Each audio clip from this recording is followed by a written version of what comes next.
Tu crois que tu peux nous prendre notre mari? Je t'en supplie, garde le chef et laisse-moi partir. Voyons si ta beauté te sauvera de la bête. Je ne veux pas me marier. Si je ne marie, je mourrai. Je t'en supplie, ne me vends pas comme une chèvre. Adouni supplia ses parents, mais personne ne l'écouta. Personne ne comprit qu'elle avait déjà prononcé un serment dangereux avec une déesse de la rivière.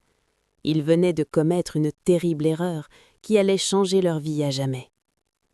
Revenons au commencement. Dans un village lointain appelé Ika, le soleil brillait doucement et les arbres dansaient au vent. C'était un endroit paisible, mais à l'intérieur d'une petite case, il n'y avait pas de chant. Il n'y avait que le son d'une jeune fille qui pleurait. Cette fille s'appelait Adouni. Adouni était belle comme l'étoile du matin, sa peau était lisse comme de l'or et son cœur était doux comme de l'igname bouilli. Mais les yeux d'Adouni étaient toujours rouges. Pourquoi? Parce que celle qui lui massait le dos avec de l'ori au doux parfum était partie. Sa mère était allée rejoindre le grand au-delà, laissant Adouni toute seule. Le père d'Adouni, Pablo, n'aimait pas dormir dans une maison vide. Alors il ramena une nouvelle femme chez lui, elle s'appelait Yakbanka. Yakbanka n'était pas une personne ordinaire. Dans sa poitrine, elle n'avait pas un cœur de chair, elle avait une pierre dure et froide. Elle regardait Adouni et voyait une mauvaise herbe dans son jardin. Elle la détestait sans aucune raison. « Adouni, espèce de chèvre paresseuse, enfant inutile !» Yakbanka criait ainsi. Et c'était le son de sa main frappant la joue d'Adouni. Une nuit où la lune se cachait derrière les nuages et où les grillons chantaient, Yakbanka ouvrit la porte d'Adouni d'un coup de pied. « Lève-toi, la jarre d'eau est vide !» Adouni se frotta les yeux ensommeillés. « Mais maman, j'ai fini mes corvées. Regardez, les marmites brillent !» Yakbanka éclata d'un rire méchant. « Les marmites sont propres, mais ma gorge est sèche. Va à la rivière maintenant !» Adouni regarda par la petite fenêtre. Il était minuit. Le monde était noir comme du charbon. « Maman, je t'en supplie !» supplia Adouni en tombant à genoux. « La brousse est pleine d'épines, les esprits de la nuit se promènent, et vous savez qu'il est interdit d'aller chercher de l'eau quand le soleil dort. Laissez-moi y aller le matin. » Yakbanka la gifla si fort que sa tête heurta le mur d'argile. « Si tu n'es pas de retour dans 1 heure, ne reviens pas du tout. Je dirai à ton père que tu t'es enfui avec un amoureux et il s'occupera de toi lui-même. » Adouni regarda la porte de son père. Elle cria « Baba, aide-moi !» Mais Pablo était sous le charme de sa nouvelle femme. Il se couvrit les oreilles avec son pagne et fit semblant de ronfler. Il abandonna sa propre chair à la gueule de la nuit. Adouni prit sa lourde jarre en argile. Ses jambes tremblaient comme une feuille dans le vent. Son cœur battait contre ses côtes. La forêt à minuit n'est pas une amie. Les arbres ressemblent à des géants aux longs bras noirs tendus pour attraper ses cheveux. Chaque fois qu'une feuille sèche craquait, Adouni sursautait. « Oh mère, regarde ta fille sur ce chemin obscur !» Enfin, elle l'entendit. Le son de la rivière. L'eau ressemblait à de l'huile noire sous la lumière de la lune. Adouni s'agenouilla sur la berge et juste au moment où elle plongeait sa jarre dans l'eau, la rivière cessa de bouger. Les bulles disparurent. L'eau devint aussi immobile qu'un miroir de glace. Puis, blou blou blou, une grande bulle monta du centre de l'eau. Une femme sortit de l'eau. Mais ce n'était pas une personne comme vous ou moi. Ses cheveux descendaient jusqu'à sa taille. Ils brillaient comme 1000 ors. Sa peau resplendissait comme le soleil du matin. De la taille vers le bas, elle n'avait pas de jambes. À la place, elle avait une longue queue dorée qui ondulait comme un poisson royal. « Mamiwata !» cria Adouni. « Kapassa !» Sa jarre en argile tomba et se brassa en 1000 morceaux. La sirène s'approcha en nageant. Sa voix ressemblait à un son de petite cloche. « Petite, pourquoi pleures-tu au bord de mon eau à cette heure? C'est le moment où les esprits viennent se baigner. »« Ma belle-mère, » sanglota Adouni tant que ses larmes tombaient dans la rivière. « C'est elle qui m'a envoyé. Si je rentre main vide, elle me tuera. Et ma mère est morte, je n'ai personne pour me défendre. » La sirène ressentit de la pitié. Elle plongea la main dans les profondeurs et en sortit un collier de perles. Ce n'étaient pas des perles ordinaires, c'étaient des perles de joie. Elles brillaient d'un or lumineux et dégageaient une chaleur semblable à l'étreint d'une mer. « Prends celle-ci, » dit la sirène. Mets-les sous tes coteaux. Si le monde devient trop cruel, touche-les et saute dans l'eau. Tu deviendras comme moi. Dans mon palais sous la mer, il n'y a pas de faim, pas de pleurs et pas de belle-mère méchante. Mais alors, le visage de la sirène se fit très sérieux. Mais écoute bien, il y a un prix. Si tu portes ces perles, tu appartiens à l'eau. Tu ne dois jamais épouser un homme. Si un homme te touche comme un mari touche une épouse, la magie se transformera en une malédiction amère. Tu acceptes ? Adouni pensa à la gifle. Elle pensa au sol froid. « J'accepte », pleura Adouni en tombant à genoux. « Je ne veux pas de mari, je veux seulement être en sécurité. » La sirène plaça les perles autour de la taille d'Adouni. Flash. Soudain, une nouvelle jarre en argile apparut sur le sable, remplie jusqu'au bord de l'eau la plus claire et la plus souple. Et quand Adouni cligna les yeux, la sirène avait disparu, envolée. Adouni rentra chez elle avec la jarre en tête.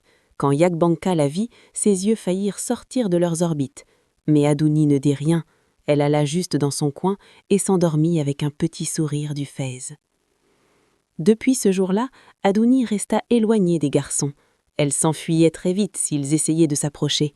Chaque fois que la vie devenait trop difficile, Adouni courait à la rivière. Elle disait les mots secrets et boum, elle se transformait en sirène, nageant et mangeant de délicieux morceaux dans le monde des esprits. Mais le malheur approchait et ce malheur portait un grand agbada et avait beaucoup de femmes. Un après-midi, Adouni revenait du marigot. Elle fredonnait un champ de l'eau. C'est alors que Shifalad la vit. Shifalad était un homme avec beaucoup de vaches et beaucoup de sacs d'argent. Il avait 7 femmes et 18 filles. Mais Shifalad n'était pas heureux, il désespérait un fils. Il vit la peau lisse d'Adouni et sa manière tranquille d'être et son cœur commença à battre. « Je dois avoir cette garce, siffla-t-il, c'est la femme parfaite pour me donner un fils. » Il ne demanda pas à Adouni ce qu'elle voulait, non, il alla directement chez sa maison. Il montra à Pablo et à Yakbanka de lourds sacs de pièces brillantes et de grosses vaches aux grandes cornes. Les yeux de Yakbanka devinrent jaunes de convoitise. « Prends-la, prends-la » cria-t-elle. « Ce n'est qu'une fille paresseuse, nous n'avons pas besoin d'elle ici. » Adouni tomba par terre. « Baba, je t'en supplie » cria-t-elle en attrapant les pieds de son père. « Le chef est un homme ancien, il est comme un grand-père pour moi. Et j'ai un secret, je ne peux pas l'épouser. » Mais Pablo comptait l'argent. 1, 2, 3. Il ne regarda pas le visage de sa fille. « Tais-toi, ton rôle est d'apporter la richesse dans cette maison. Tu épouseras le chef au prochain jour de marché, c'est décidé. » Adouni pleura jusqu'à ce que sa gorge soit sèche. Elle toucha les perles sous son vêtement. Elle voulait courir à la rivière, mais Yakbanka était trop cruelle. Elle lui attacha les mains avec de grosses cordes rugueuses. « Tu te crois oiseau pour t'envoler » ricana-t-elle. « Non, tu es une chèvre qu'on vend au marché, et les chèvres ne choisissent pas qui les achète. » Le mariage fut célébré à la hâte. Avant qu'elle s'en rende compte, Adouni se retrouvait dans la grande maison du chef. Mais ce n'était pas un foyer accueillant. Les 7 femmes se tenaient là, bras croisés. Leur figure était acide comme du citron ranci. « Regardez-la » chuchota Olori B, la première femme. « Elle croit être une rouane parce que sa peau est comme de la soie. » Une autre siffla. « Elle croit qu'elle sera la favorite. Nous lui montrerons que l'ancienne sauce est meilleure que la nouvelle. » Cette nuit-là, le chef entra dans la chambre d'Adouni. Il sentait le vieux tabac et le vin épais. Il tendit sa main ridée pour la toucher. Adouni bondit en arrière comme une biche. Son cœur s'emballait. Elle se ressouvint de l'avertissement de la sirène. Si un homme te touche, la magie se transformera en une malédiction amère. « Monseigneur, je vous en prie, » cria-t-elle, « je suis malade, le sang monde coule dans mon corps. Si vous me touchez maintenant, les dieux seront en colère. Vous êtes un grand mana, vous ne voulez pas que la malédiction d'une femme en période vienne vous priver de votre force. » Le chef était un homme qui craignait les charmes et les sorcières. Il recula vivement. « Le sang monte dans ta nuit de noces ?»« Oui, monseigneur, je vous en prie, donnez-moi 7 jours. Si vous me touchez avant 7 jours, vous pourriez vous transformer en femme vous-même. » Les yeux du chef s'écarquillèrent. « 7 jours, pas un moins. Après 7 jours, je te prendrai et tu me donneras un fils. » Il claqua la porte et la verrouilla. Adouni s'effondra par terre. Elle n'avait que 7 jours. 7 jours avant que la magie ne se brise. 7 jours avant que sa lie ne soit détruite. Mais les 7 femmes écoutaient derrière la porte et elles préparaient quelque chose de très très méchant. Le lendemain, la maison du chef était aussi silencieuse qu'un cimetière, mais l'air était lourd comme avant une grande pluie. Les 7 femmes ne parlaient pas à Adouni, elles ne faisaient que la regarder avec des yeux chargés de haine. Le chef revenait de ses réunions et apportait beaucoup de cadeaux à Adouni, il massait même ses pieds devant les autres femmes. Sa jalousie grandissait au point d'exploser dans leur poitrine. Puis un jour, un homme vint à la maison pour porter un message au chef, lui annonçant qu'une réunion urgente avait lieu dans le village voisin et qu'on avait besoin de lui. Le chef se prépara rapidement. « Je serai de retour dans 2 jours. J'espère qu'à mon retour tu seras prête à me donner un fils », dit-il à Adouni avant de partir. Cette nuit-là, quand le chef fut parti, la maison était silencieuse, et soudain, il y eut d'étranges mutrissements. Adouni se redressa dans sa chambre d'arc. « Qui est là ?» demanda-t-elle. Sa voix tremblait comme un petit oiseau. Personne ne répondit, mais elle entendait la respiration de plusieurs personnes. Soudain, boum ! 5 femmes se ruèrent dans la chambre.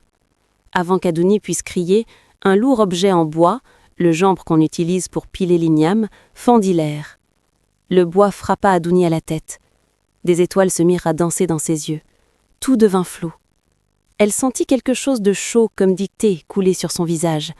C'était son sang. « Elle est morte ?» chuchota une femme. « Pas encore, mais ça ne va pas tarder », répondit une autre.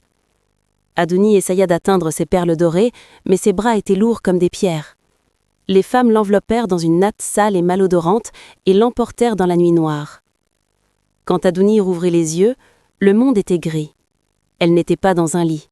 Elle était attachée à un gigantesque arbre ancestral avec de grosses cordes qui lui mordaient la peau comme des dents. Elle se trouvait dans la forêt des grands arbres. C'était un endroit où personne n'allait. Les gens disaient qu'un monstre y vivait, une bête aux dents comme des couteaux et à la voix comme un orage. Les 7 femmes se tenaient devant elle en riant. « Au revoir, petite reine !» se moqua Oloribé, la première femme. Elle tira une dernière fois les cheveux d'Adouni. « Voyons si ta belle peau te sauvera du monstre. À l'aube, il ne restera plus que tes os pour que les fourmis les mangent. »« Je t'en supplie, » dit Adouni d'une voix étranglée. « Je ne veux pas du chef. Vous pouvez l'avoir. Laissez-moi partir. » Mais les femmes lui tournèrent simplement le dos et s'enfuirent, laissant Adouni toute seule dans ce lieu de mort. Le soleil se coucha. La forêt devint noire comme le fond d'une marmite. Et alors, Adouni l'entendit. Quelque chose de très grand qui marchait. Le sol tremblait. Un grondement profond fit frissonner les feuilles des arbres. Adouni ferma les yeux très fort. « Mère, » chuchota-t-elle, « je viens te rejoindre. » Elle sentit un souffle chaud dans sa nuque. Il sentait la fourrure sauvage et la vieille terre. Elle attendit les dents. Elle attendit la faim. Mais au lieu de mordre, la grande ombre velue bougea lentement. Elle regarda Adouni avec de grands yeux tristes. Elle utilisa ses longues griffes, non pas pour la blesser, mais pour couper les cordes. Crac, crac. Quand les cordes tombèrent, la bête recula. Elle tendit une grande main velue vers le chemin. « Cours », dit-elle. Sa voix était profonde comme une montagne, mais elle n'écorchait pas les oreilles. « Bois ceci, ça chassera le venin du serpent de ton sang. » Pendant de nombreux jours, la bête prit soin d'Adouni. Elle lui apportait des baies sucrées qui avaient le goût du miel et de l'eau fraîche des rochers. Ils commencèrent à parler. Adouni lui raconta sa belle-mère méchante et les femmes jalouses qui avaient essayé de la tuer. La bête la regardait avec des yeux qui n'étaient pas du tout effrayants. Ils étaient tristes, comme un chien qui a perdu sa maison. Un jour, quand Adouni se sentit forte, elle alla à la rivière pour se laver.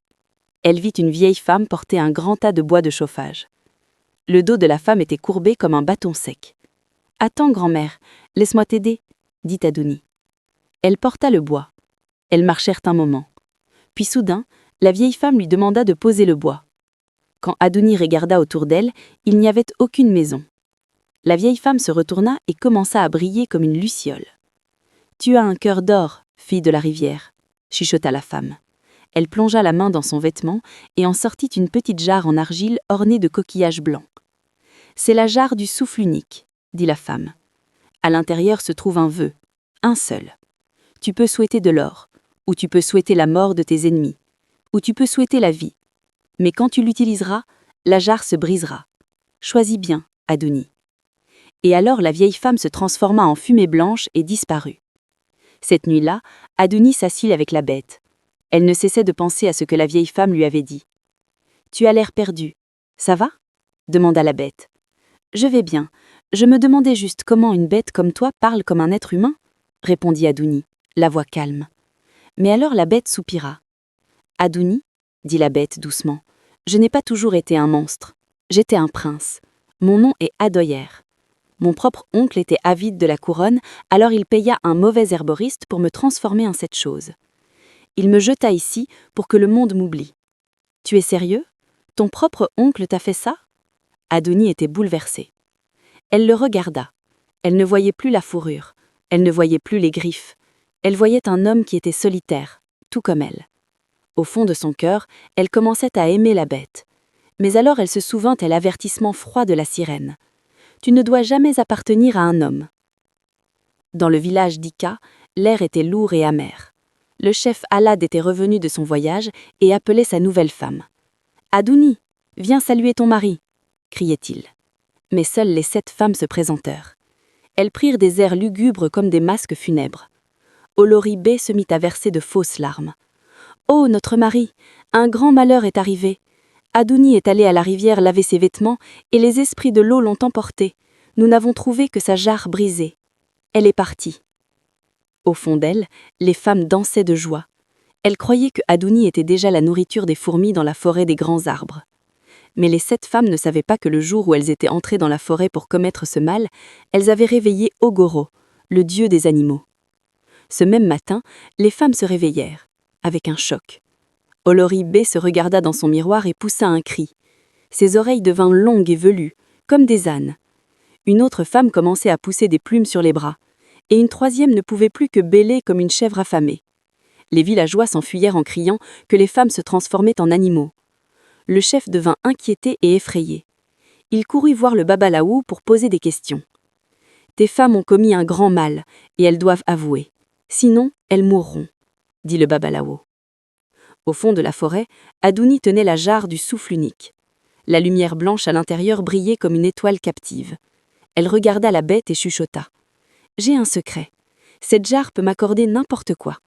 Je voulais souhaiter la vengeance contre ceux qui ont essayé de me tuer pour qu'ils ressentent ce que j'ai ressenti, mais je ne peux pas te laisser comme ça. » La bête secoua sa grande tête. « Non, Adouni, utilise-la pour toi-même. Retourne chez ton peuple. Si je redeviens un homme, mon propre oncle cruel essaiera de me tuer à nouveau. » Adouni sourit, et son visage était plus radieux que le soleil. « Il serait égoïste de ma part de ne pas rendre la gentillesse que tu m'as montrée, mon prince. Tu as choisi de me sauver. Laisse-moi te sauver aussi. » Elle retira le bouchon. Une belle odeur de pluie et de lilies emplit l'air. « Je souhaite que la bête redevienne un homme. » Soudain, la lumière engloutit la bête. La fourrure tomba comme des feuilles sèches. Les grises devinrent des doigts souples.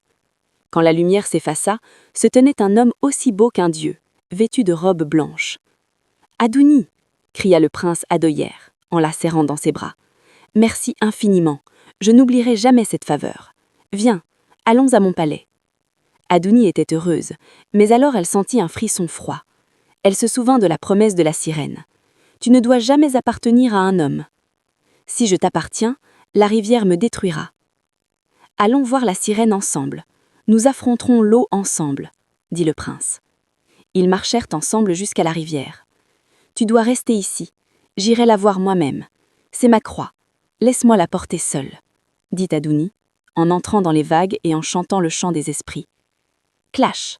Ses jambes se rejoignirent et sa queue réapparut. Elle plongea dans les profondeurs bleues. Le prince ne pouvait pas croire ses yeux en regardant Adouni se transformer en sirène et nager dans la rivière.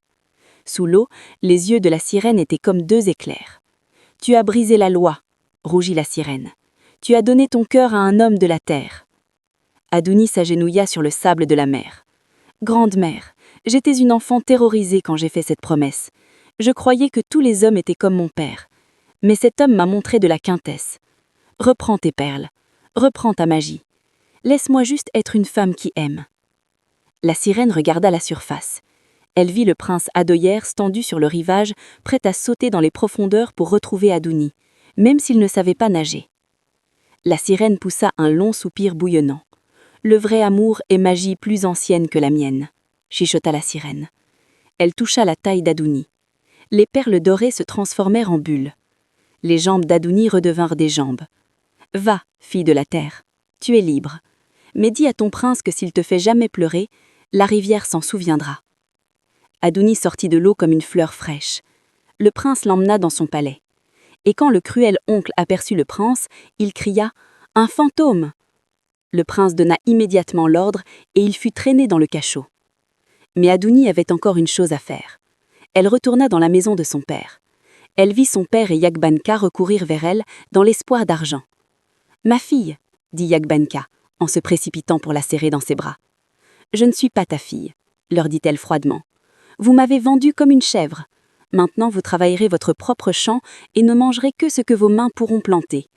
Je suis seulement venue dire que je rends chaque centime que vous avez reçu du chef Alad. Je ne suis plus sa femme, » dit Adouni, et elle s'en alla. Elle se rendit à la maison du chef. Elle fut stupéfaite de voir les femmes se comporter comme des animaux. « Je rends l'argent que vous avez payé. Je ne suis pas une femme qu'on achète. J'appartiens à un autre. » Les femmes se rendirent sur la place du village pour avouer. Elles furent envoyées le vivre dans la forêt. Et le chef Alad, lui, ses 18 filles grossirent si bruyantes et si autoritaires qu'il passa ses jours à se boucher les oreilles. Adouni et son prince virent dans la joie. Chaque année, ils allaient à la rivière déposer des fleurs blanches dans l'eau pour remercier la sirène. Un jour, quand ils rentraient ensemble, ils aperçurent à le loin la vieille femme qui leur faisait signe. La leçon morale de cette histoire est simple. La main qui vend les autres comme des chèvres finira par paître avec les animaux. Mais le cœur qui choisit la quintesse, même au milieu d'une forêt obscure, trouvera toujours son chemin vers un trône. En Yoruba, on dit que chacun récolte exactement ce qu'il a planté. La belle-mère et le père plantèrent la cupidité et récoltèrent le vide. Les femmes plantèrent la haine et devinrent des bêtes. Mais Adouni planta la quintesse et le courage, et elle récolta un royaume.